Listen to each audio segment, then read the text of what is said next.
Moses Boldu's here with our first look at sports. Now, well, not so much a big day, but WHL, they're holding their draft lottery, and Kale Clague, a little bit clear understanding where he may possibly go this spring.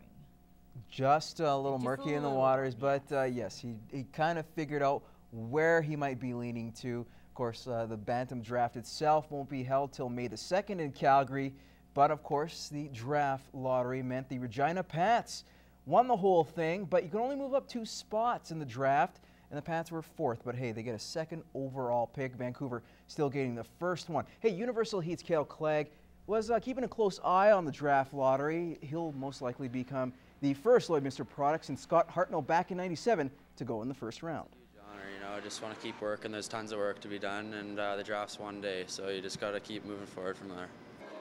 Now, his dad, Jason, spent time in the WHL playing 1 game with the Regina Pats before moving to Red Deer. Clague said it would be nice to follow in his dad's footsteps and play with the Pats. That'd be pretty sweet. I was born in Regina, and a lot of my family lives there, so yeah, I think that'd be pretty neat if I got drafted by Regina.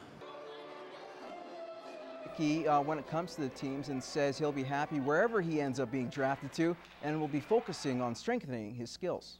You know, I'd be honored to go to whoever. Just want to make sure they develop me right and make me get better for the next level.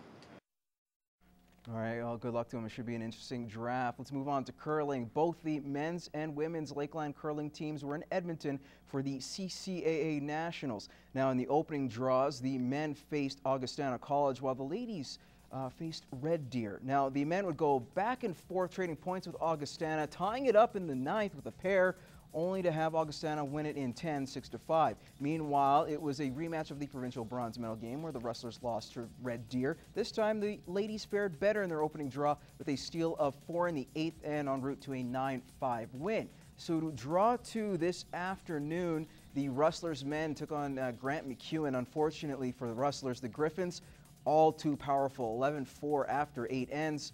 And the women took on the hosts Nate Ooks. It was 3-3 after 6 ends, but 3 straight steals by the Ooks gives them a 6-3 win in 9 ends. Now to hockey, it was a must-win game for the Bonnyville Pontiacs. Down 2-1 in their best-of-7 series, the Ponts could ill afford another slip-up in Whitecourt. Now Matthew Garrett's goal in the 5:06 mark of the first period was all the Wolverines needed. 1-0 was the final. Whitecourt netminder Tanner Kovacs made 27 saves in the win and now hold a stranglehold in the series 3-1. The Pontiacs went 0-4 on the power play, making it 2-27 in the series. Yikes.